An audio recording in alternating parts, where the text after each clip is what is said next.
Julio Cruz and Gaylord Perry, to Alvin Davis and Harold Reynolds, to father and son back to back bombs, from Junior J, Joey, and Edgar, with Randy, A-Rod, Dan, and the Sheriff, to Ichiro Moyer and Mikey C, to King Felix, Kyle Cruz, and Cano, to the present with Julio, Gilbert, Kirby, and Cal. I don't believe it. It just continues. My, oh my, it's another sports podcast. My, oh my, it's yet another sports podcast. We got super producer Indy down in Nashville, Tennessee. That's Vaden Podcast Services. Vaden Podcast Services bringing the show to life. Shout out to the homies in the live chat. Super disappointing weekend for our Mariners. Huge shout out to our friends at Romantic About Baseball. Y'all know how much I love the beautiful sport on the diamond. Check out RAB. Fantastic MLB content. Sam, I'm glad that I get to talk to you, homie. I'm glad that you will mess around and get a triple-double because I am about to jump off a cliff with this Mariners disgusting weekend of baseball, bro. Yeah, it was yesterday was the heartbreaker, man. That I didn't get to see even the highlights of today's game. So I don't know what the hell happened. I was swimming with the kids, but yeah, yesterday sucked ass. That was a shitty way to lose. I have to say that. With Hancock dealing like he was dealing, man, that was tough. Yeah, no doubt, no doubt. Well, we can get into the details a little bit more, and that I just had to get that emotion off my chest, because if I really look back at the last, three series, that we were really riding high just a little bit ago. We get the sweep at St. Louis. We get 2 out of 3 versus the Twins at home, but this was just an uninspired, underperforming sweep by the hands of a very mediocre Kansas City team, Sam. And it's one thing for me to excuse physical mistakes. We're all going to boot the ball. We're all going to swing and miss for strike 3. But what really hurts the team is mental miscues, especially in the critical moments. And you went insane game 2 versus Kansas City. Talk to me, bro. Well, a Rosarena, man, we can't have that shit on the base path. You can't be losing track of the count with a 3-2 count coming up and dude, 2 outs and you just fucking walk into an out like that with our most productive hitter at the plate currently with Young. I mean, it's just, I don't know if it's a manager situation kind of thing that's going on or if it's just space cadet for Randy too high. I don't know what the hell's going on, but that was disappointing and disheartening to say the least.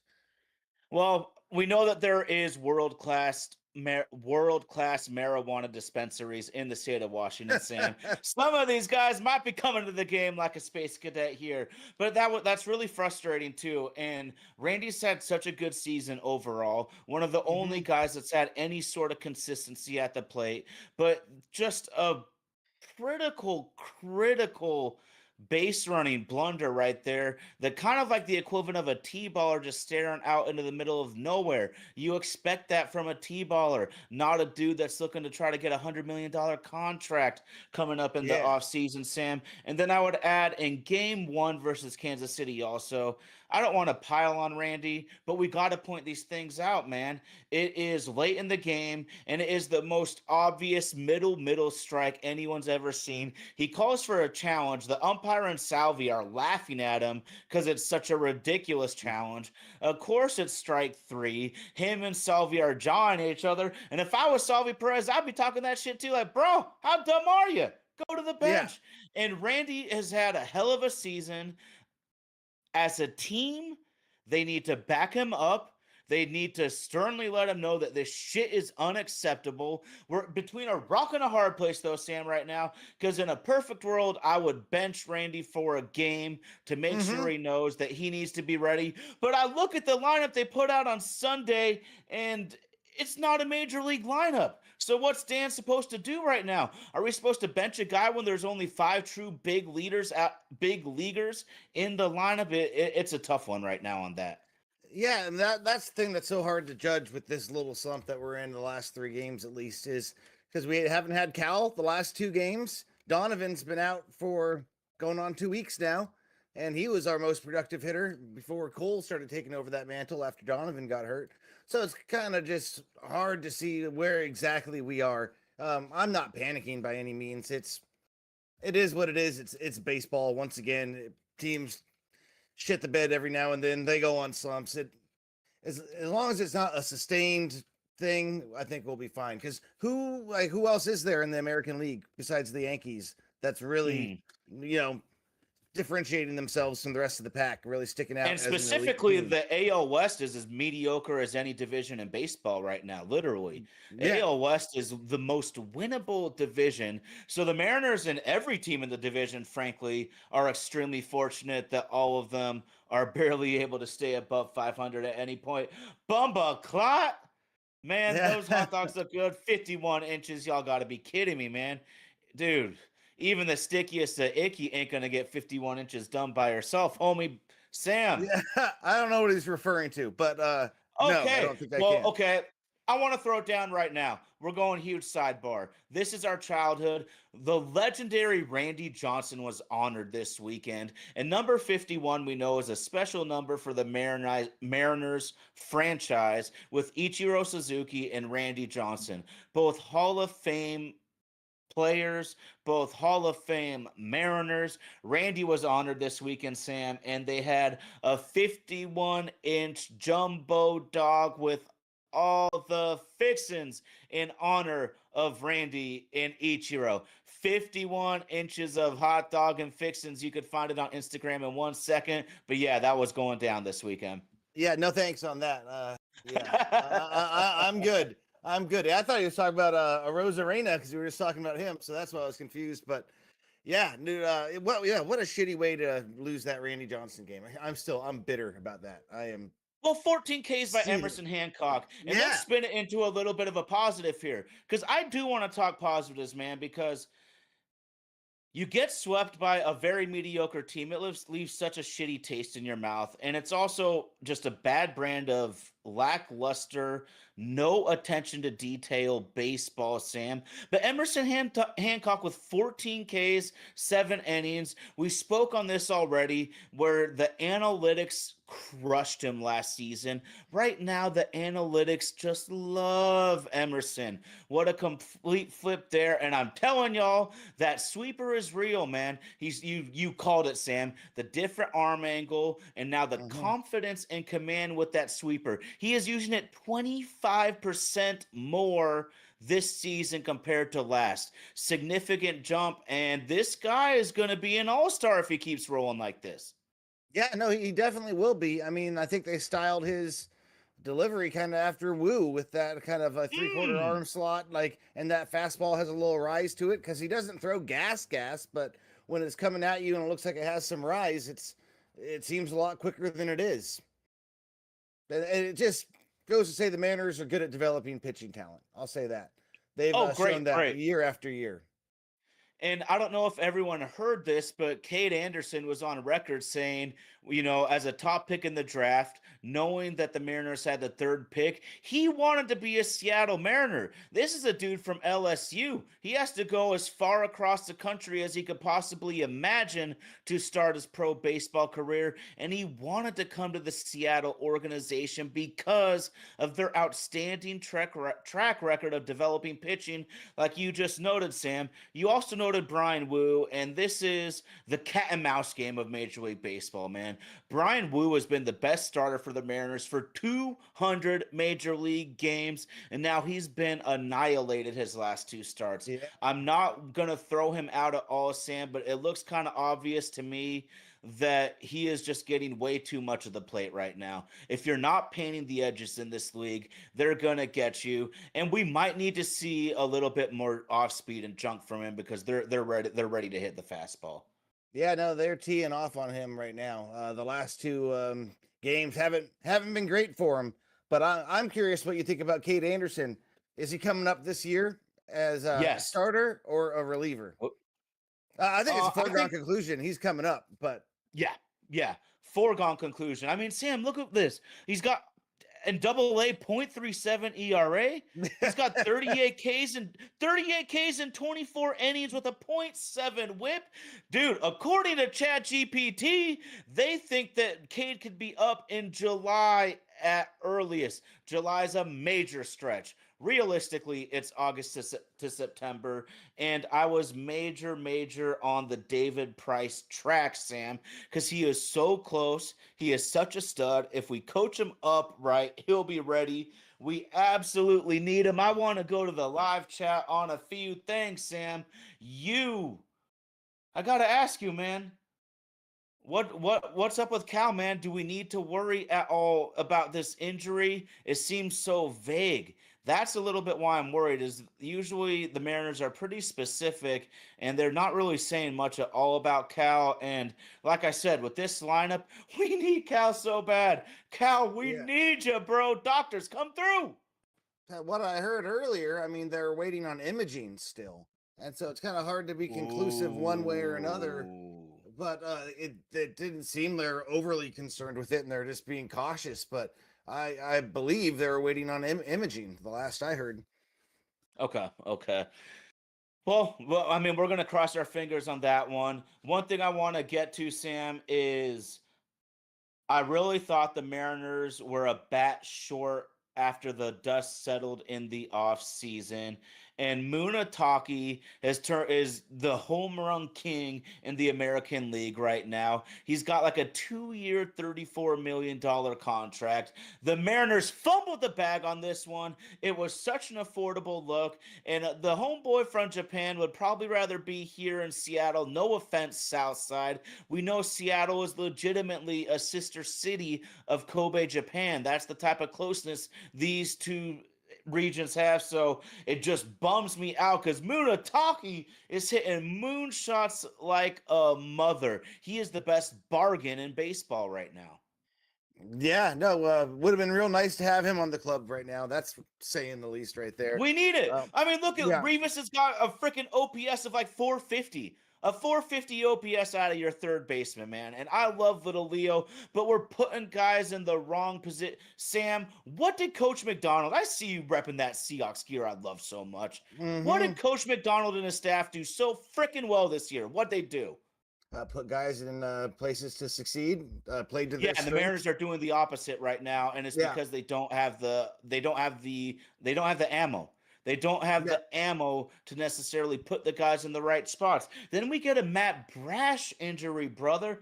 Nah, Brash that goes hurts. down, and it really does it. And then it shows you how thin your bullpen is really quick. In the weekend series versus KC, we have two relievers make their major league debuts. We have a chance to try to pull out the Saturday night win, even with all of the huge mental blunders throughout the game. And Ferrer, we know Ferrer is more of a lefty specialist, and he needs to Put him pitch in the with whole three. eighth. Yeah, That could have been Brash. And Brash, no, we know how money Brash is. He's been our best reliever all year. Ferrer gives up the one run. It's really hard like that. And I'm still a Ferrer guy. But like you just said, man, when guys are not in the right positions to succeed, this is how you get swept by a mediocre ball club. yeah. And they put him in against three guys in a row that they shouldn't have. I mean, we could have gone to, I don't know, anyone else. Ferrer is good against. I mean, he's there for lefties. He's a lefty there for Mm, lefties. We put him in yeah. against three righties, and he gave up a run. And that's why it hurts to not have Brash. I mean, yeah, we need to get healthy is what we need to do quickly. Yeah, that's all I have to say about that. Because once we do, I mean, yeah, we're one of the better teams overall roster construction in the league, and that's why I'm kind of concerned. I don't know if it's a coaching thing, if Dan's just not pushing the right buttons or what. It's hard to know how much coaching actually plays in baseball, but it's something. I have to say they do something for him. Yeah. Well, here's the one thing, Sam, is one thing I look at the managers and the coaches is just how sharp do you play on a daily basis? I think that kind of Mm-hmm. reflects like the preparation and the correct mindset coming into each ball game. And right now the Mariners are playing an ugly brand of baseball. They're Yeah, making giant mental miscues. They're making giant physical plays. Like super producer Indy was talking to me about before he went on mic now. JP's having massive struggles going to his backhand right now. It really sucks, dude. It breaks breaks my heart when we have to kind of criticize these guys. But JP, he's barely above the Mendoza line. I don't ever see him hitting the ball hard. So I don't know. Like sometimes you can see a guy with a shitty average, and like Naylor, you were calling Naylor when he was doing super shitty. We still need more from him, but at Yeah. least he's coming back to respectability. But Naylor was getting some hard fouls. I said, okay, I saw a couple really hard fouls right there. He's coming. I'm not seeing any hard contact, so that makes me really worried. Yeah, and also with Naylor, I mean, you can tell how much he wants it too. He fucking slams that bat on the ground. You got to Mm, respect the passion and the grit from him. So yeah, I'm still not concerned about Naylor. We need more from him, but we need more from the whole damn team. Julio can't be yeah. letting balls go between his legs. We can't be screwing up games where Julio's hitting 2 home runs, then we just give it right back up. Yeah, it's we need more as an overall team, in my opinion. I got to ask you, Sam.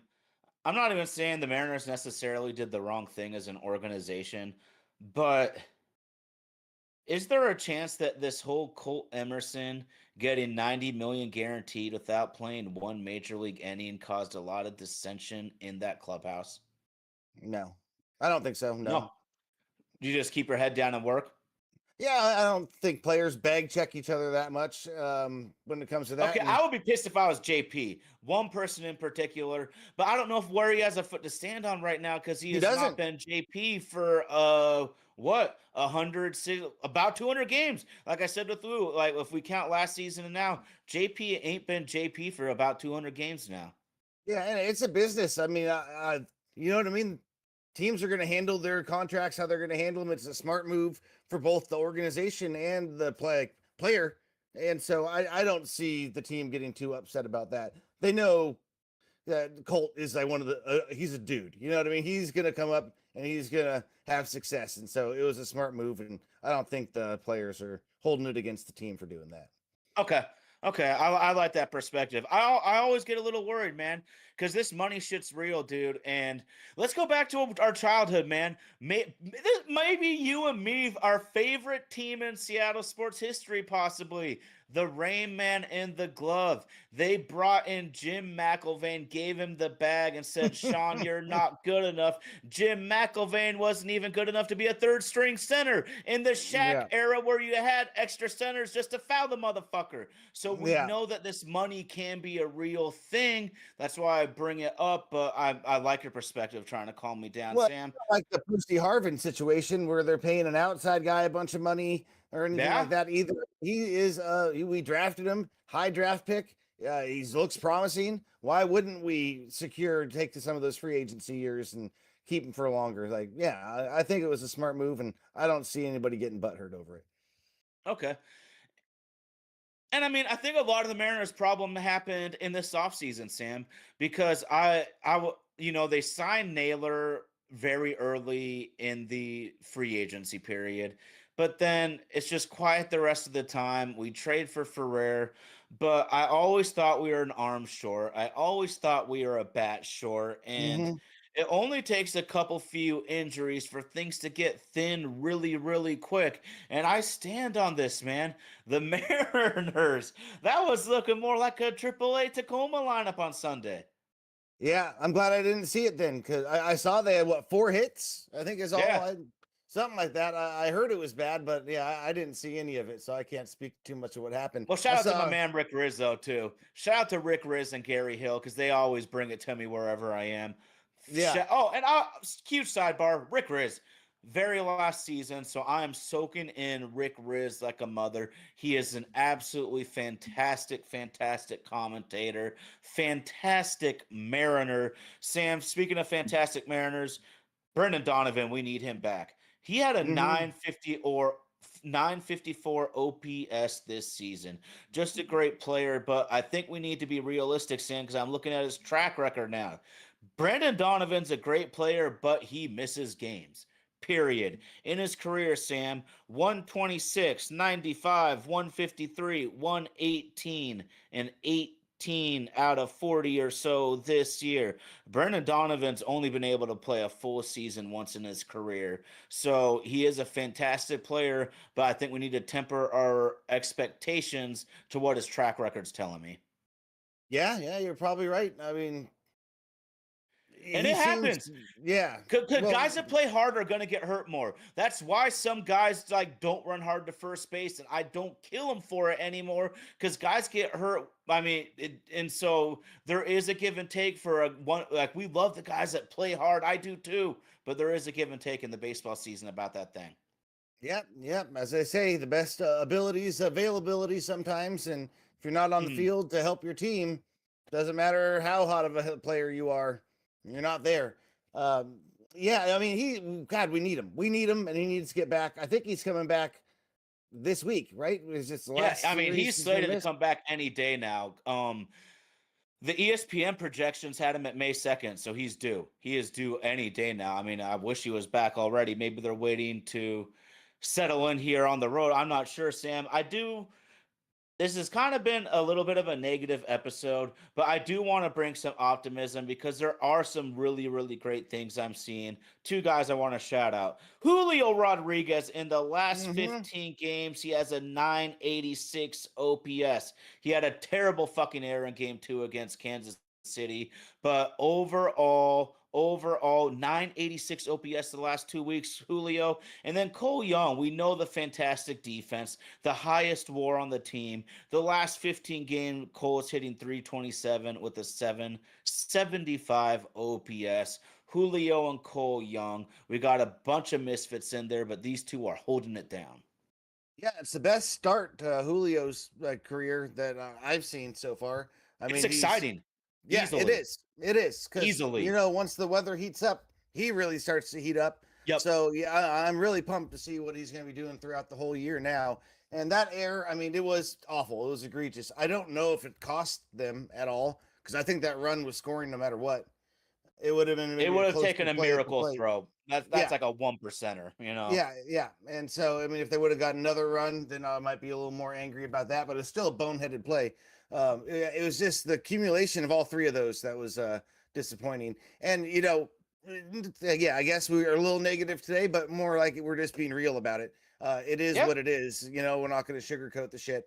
I'm usually quite the optimist about everything, but we got to be real about this. And we're struggling right now, and that's okay as long as we come out of the struggles and we are a better team through it. We got to get through the injuries. We got to get Brash back, and Yep. hopefully Cal's okay because without Cal, we're in trouble. He's one of the guys that strikes fear into the opposing team's lineup. And he's just the heart and soul. He is the Yeah, heart and soul too. Like Cal brings the tangibles and the intangibles that the team needs so badly. Sam, we were talking about Julio heating up with the weather. Edgar Martinez was notoriously a hitter that would heat up with the weather. Luis Castillo has had a horrible season so far. We yeah, looked at all the overline stats last week that point to the decline is very real and we need to be aware of it. Sam, we can't let go of him yet, obviously. Furthermore, Bryce Miller isn't projected back till mid to late May. Cade Anderson, we know we got to do the right thing for him and the organization long term. But Luis Castillo has a giant track record I'm looking at right now of heating up with the weather like a lot of these Hispanic players have. Historically, especially the guys that are playing way up north in Seattle, where 50-degree baseball must feel like it's 20-degree baseball to them. But yeah, Luis's ERA gets significantly better June, July, and August compared to the other months. So let's really, really hope that he can turn it around because we desperately need him. And no matter what, he's getting paid next year. So we need to figure something out. yeah. We really do. I like Luis as a guy, as a player. I hope he figures it out. But if not, we got other arms that we can go to. So I mean, I'm just Yeah. excited to see Kate Anderson. If Oh, dude, yeah, man, he's ready, man. I want to bring him up now. Sloan's looking so good too. Yeah, Caden yeah. Sloan might be the best of the Jerry pitchers because Yeah. they have that real high end shit. They got Mm-hmm. that high end shit, man. Ooh wee! I want to go to the live chat really quick though, Yeah, I was Sam. about to say And Robles. yeah, Robus is just a huge difference maker, and he is an the analytics usually don't like him, but baseball isn't all analytics yet, and it will never be all analytics. I've embraced them, but analytics need to embrace the fundamentals as well. And Robles brings the speed, the defense, the fact that the third baseman has to play closer in because he could easily get a bunt hit. We got real bad Bumbaclaw talking about our weak ass arms in the outfield. Well, Robles helps fix that problem because Robles Hmm. has a cannon. So yeah, Mariners life for missing Robles is a real thing. We got some weak ass arms in the outfield, Sam. I think in a perfect world, maybe Colt Emerson can go to third. Maybe Randy comes to DH a little more, get BD in some left field.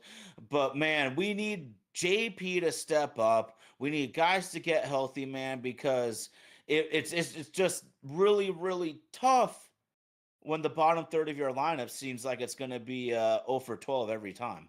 Yeah, I thought you'd be calling for JP to be hitting the bench and having Colt play short then, and Well, then Donovan I at don't. third. Our options are limited right now, man. I'm Yeah, really trying to figure out. Because here's the okay. Donovan's back, then maybe JP is the one to go to the bench. If Rivas is still at third base, Rivas is the first person that needs to exit the starting lineup ASAP. yeah, It's not even close. It is not even close. However, whatever it takes to get Rivas off ASAP, we got to configure like that. yeah, definitely. I mean, because he's our utility guy, so it's not like we have him slated there to be playing third every time. He's kind of the break glass in case of emergency guy, and we And we fucking had to thrust him break the into a glass. role that Yeah, he can't succeed in this role. I don't no, even blame because you said it. Rivas is a bench utility player. You pinch run him, for Josh Naylor in the bottom of the ninth inning. You put him in, if you need to have a pinch hitter for Cowsa, like any of these sort of things. But to ask him to be your everyday third baseman, and this is yeah, something that's no, pissing me no. off. Like, but the Mariners do not respect third base the way they should.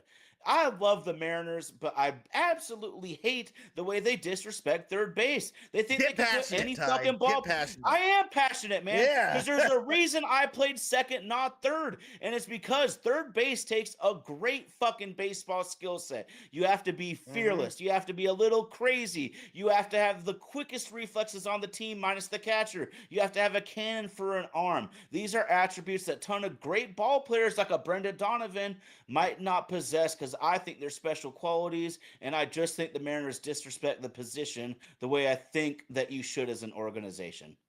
Yeah, and there needs to be a little bit more of an offensive output too than Rivas from a Yeah. third baseman. I mean, yeah, that is a power position. You need a run generator there, and yeah, Rivas Yes. is not the guy. Donovan can fill that role, but like we were just talking about with the defense, he's might not have all the tools to be the best third baseman you could have on the field. Dude, I need Kyle Seager, man. I need Jim Presley. I need Mike Blowers, man. We can't have Leo Rivas, dog. Hmm. Yeah, no, we Oh, can't.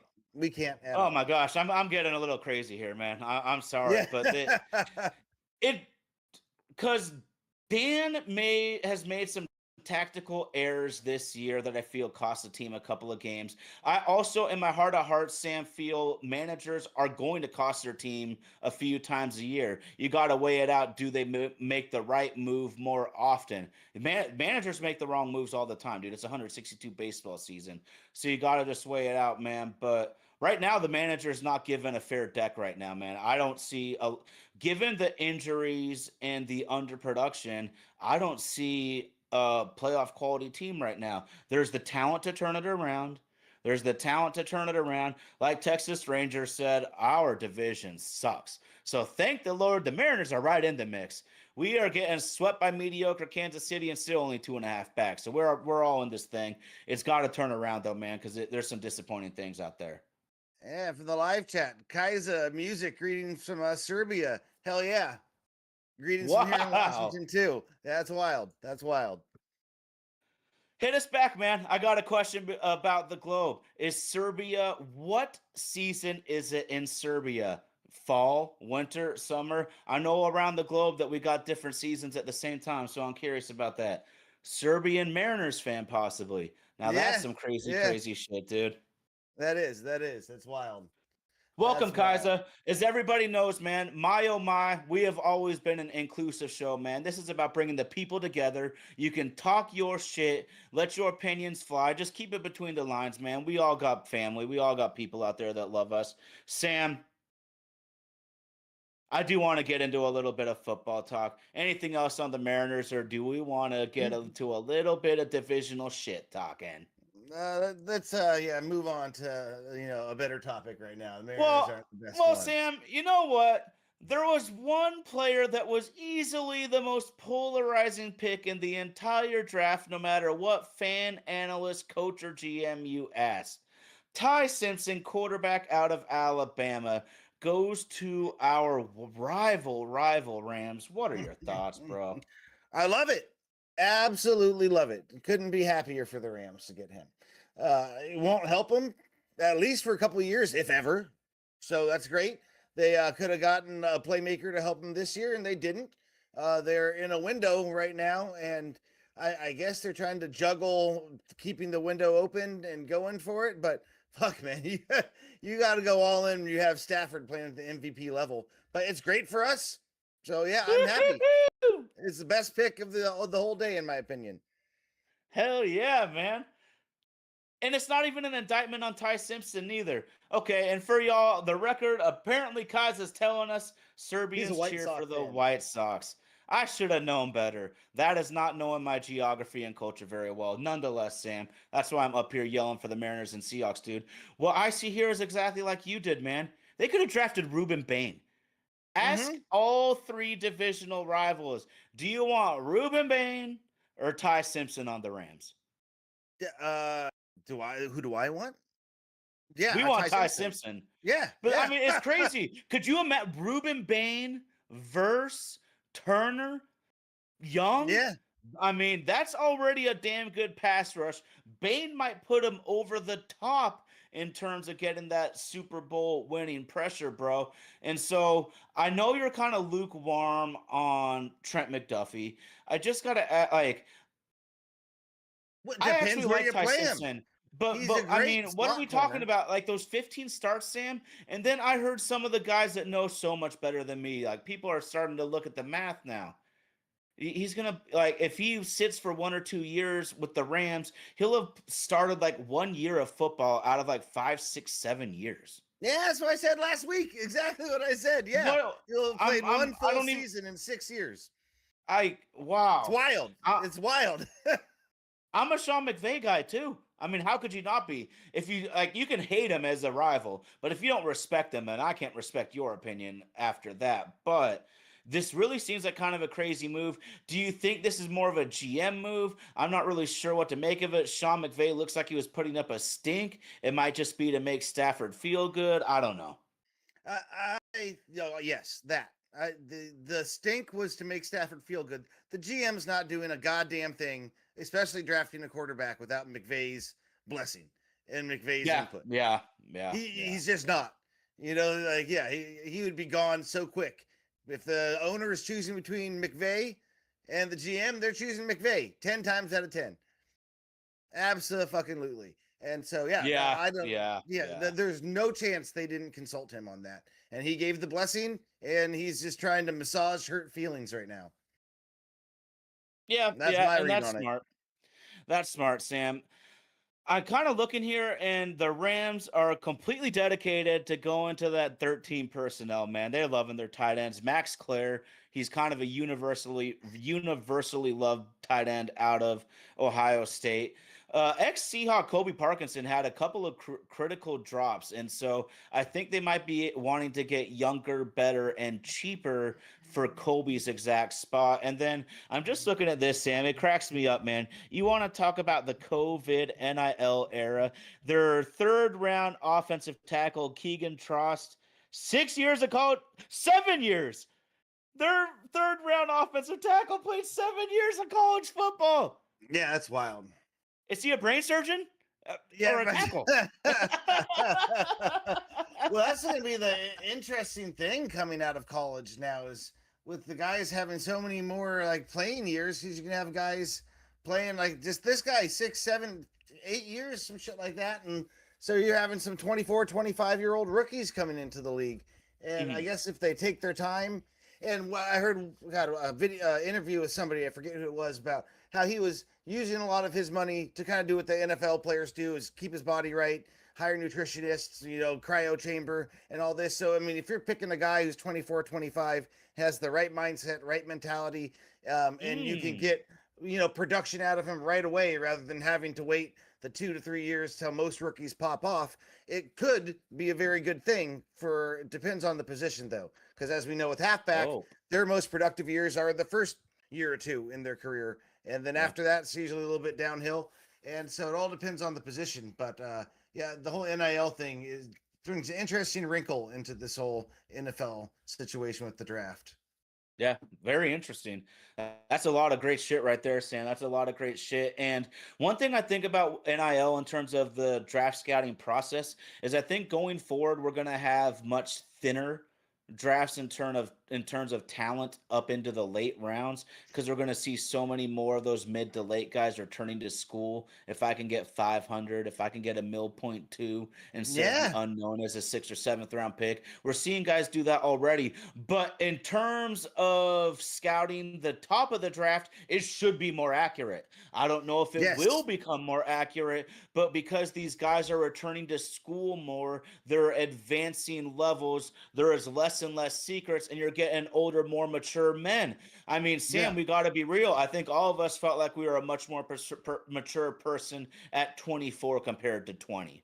Oh God, yes, You know, absolutely, yes, yes, so definitely, definitely, and yeah, I mean, I don't know. It's going to be interesting with Ruben Bain. I think he's going to be an absolute monster in the league, though, just because he's yeah. his speed to power, because that's usually one of the most important things for edge rushers and stuff. Now it's not always, you don't always want the huge guys who can bend around the corner that are just finesse because they're maybe good on third down only. But if they can go speed to power, I think Ruben Bain, even though he's got a little bit more of the shorter arms, that yeah, his power is going to help him in the league, because that's Oh, the one thing you absolutely. have to have as a defensive end is power and be able to convert And at the speed.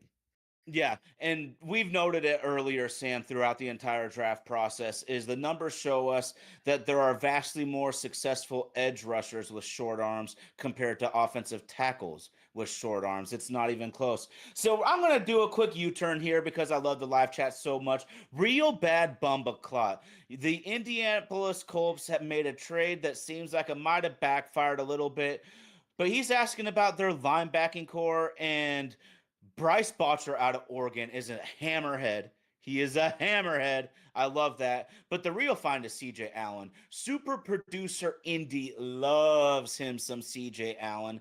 And this guy is not going to test at the level of a Reese or a Sonny Styles. That's why he went in the 30s opposed to the top 10.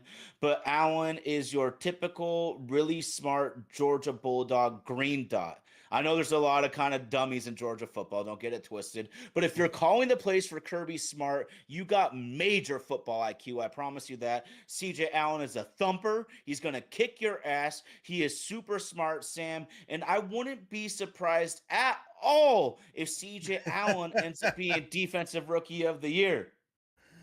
Yeah, I'm glad you Well, have the that's what knowledge on I that. love the draft. I love the draft, man. Yeah, And I'm gonna say this to yeah. AJ Halsey, one more guy, AJ Halsey, Sam. I loved him so much. He is the hardest hitting safety in the draft by far. He just didn't make my targets list for the Seahawks because he is a duplicate for what so much of what an Eamon Worry and a Ernest and a Spoon, and I want to bring Love down as like Halsey didn't seem like the fit as like maybe a Bud Clark or a Zakee Wheatley playing a little more in the deep center. But man, Halsey's gonna light your ass up. I love that dude. Are you saying he also does he not have the versatility? Would you say, or is he a little bit of a versatile guy as well? Um, Halsey's a good athlete. He's gonna get. I think he got pigeonholed a little bit, Sam. I wouldn't have been mad if anyone took him in the 40s, and this guy went in the third round. So teams clearly think that he's got some coverage limitations that I don't see, and clearly I'm the amateur. But let's be real. Lots of times these teams don't know what they're not seeing either. So let's be Yeah, real there. yeah, that's true.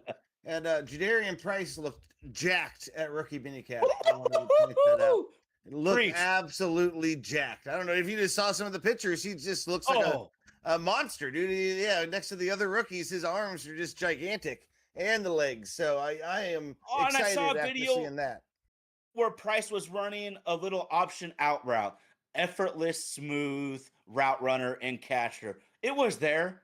It was there. He was just playing behind the best player in the draft. Jadarian Mm-hmm. Price probably starts on every other single team in college football, minus Notre Dame. And that's part of the attitude, the selflessness, and the teamwork that John Schneider and Coach McDonald are coveting right now. And that was why they made him their first pick. Yeah, and how he turned down a much bigger bag too to stay there too, and coming Mm, from the mm, background he came from, and it says a lot mm. about who he is and his personality. So yeah, no, I'm stoked. I think our draft class is going to be pretty goddamn good, especially for the Yeah. lack of picks we had. Yeah, and we got some good flyers, man. John's gotten some random late seventh round picks to turn out pretty well, Sam. I want to talk shit about the Cardinals though, because I love talking shit about the Cardinals, man. They're like that annoying ass younger friend that you just is that little gnat at the barbecue, man. But I just told you, Jeremiah Love. I think he's probably the best player in the draft. It was a silly pick for them at number 3. They could have gotten a franchise altering player on defense. They could have made a reach and at least solidified the offensive line. I sometimes in my mind, if you're solidifying their O line, it's not a reach anyways because a football team can't function if you have a shitty O line. But Yeah, they also go and use the first pick of the third round on Carson Beck. Really? Thanks, guys. Shit, yeah. man. I'm sending flowers to the Rams and the Cardinals this year, bro. Mm-hmm. Yeah, the second round pick with Chase Bizontis or some Bizontis. I don't know what the fuck he is. That's a good Uh, pick. That's a really yeah, good pick. Don't get me wrong, but the yeah, draft in no, its entirety, just as Arizona Cardinals, like, thanks, guys. That we need at least one shitty organization in this freaking tough as nails division. yeah, they take that mantle up pretty well. And man, I hear that. I don't know. I've been hearing rumblings and rumors about the 49ers and shit too. Like people asking Shanahan potentially going to get fired. I think they'd be absolutely fucking crazy if they fired him. And I think there would be 25 different teams ready to fire their coach immediately if he becomes available. I would be ecstatic if they fired Shanahan. I would be absolutely ecstatic. You're right. Yeah. He is one of the best coaches in football. People want to call him a choker. Fuck that, man. Fuck that. This is a guy that gets Jimmy Garoppolo's and Purdy's and all these other kind of average guys, on the precipice of a championship. Matt Ryan, MVP season, Sam. People are just curious about the 49ers drafting philosophy. A lot of people see Stribling as a miss. I don't mind the pick though. A lot of people don't like it. I don't mind it. I see a guy that's like what 6'2", 207, runs a 4.3, and was really productive in college. That seems like a good pick to me. And furthermore, like you always tell me fit, Ty. What's the fit? Well, we you play San Francisco in a box last season. The Seahawks gave zero fucks about them being able to threaten them with an explosive pass play at all. you know, Pearsall, even if he's on, is not running go routes past you. Pearsall's a technician. George Kittle's coming back from an Achilles. No one even knows where Jawan Jennings is right now. So I think that was just a good fit for them. They need that over the top speed. Yeah, Yeah. Mayor's The Niners suck. Hell, goddamn right they do. Um, yeah, dude. And the other thing, people like the whole like thing that people are kind of talking shit about, kind of saying they're now kind of trying to shift the blame from Lynch bad drafting to Shanahan having too much of a say in the draft picks and everything and screwing it up for Lynch. So yeah, I like to see the turmoil and Mm. the infighting kind of going on over there. It makes my heart happy. I'll say that.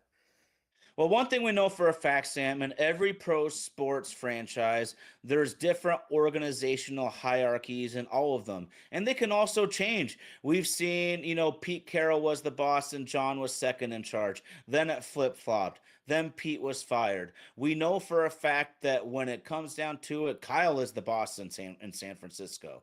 And Yes. so those things can get tricky, man. Like towards the end of the New England run with Belichick, he was famously like overnight, like pulling players off the board that scouts highly recommended because for Hmm. some reason he didn't like him. When coaches are great with the NFL personnel, that's what they deal with all the time. They really spend very minimal time throughout the year evaluating these college guys. And you're right. Shanahan might be getting his hands a little too busy, but I'm here for it, man. Because it's all about the Seahawks. And the reason I wanted to bring these teams up is championships are built through the draft, and the Seahawks did that for Super Bowl 60. And you got to win your division too. You win your division, Yeah. you're making the playoffs no matter what. Easiest path to a Super Bowl. Got to take out the teams in your division. And look, I mean, you could easily make an argument that the Rams and the 49ers are number 2 and number 3 in the conference. Yeah, maybe. Yeah, the Eagles might have something to say. You could. Yeah, Yeah, I mean, Niners you could we could argue about. There's no debate about the 1 and 2 Seahawks with and the Rams. Rams. Yeah, yeah. There's no debate about the Seahawks and the Rams. And that's why it was so baffling. Like it's not about Ty Simpson, it's about the window that's baffled everybody. But hey, maybe It's a these guys. little about Ty Simpson. It's a little bit, but mainly about the window. Okay, yeah, because I want to put this on wax, Sam. I wanted to put this on wax before we end this shit. Is a lot of people try to compare it to Aaron Rodgers, but it's not the same thing at all. Because Ty Simpson is anywhere from 20 to 40 on anyone's big board. Aaron Rodgers was top 5 or number 1 on everyone's big board and fell to like the mid 20s.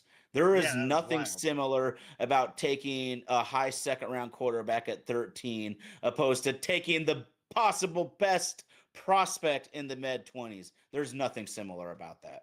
Yeah, no, definitely not. We got a request, Ty, from Texas Rangers for you to rattle on about the Bears draft, I think. Okay, well, I actually, because I didn't get out everything I wanted to about the Houston Texans first, now that Texas Power Rangers right there.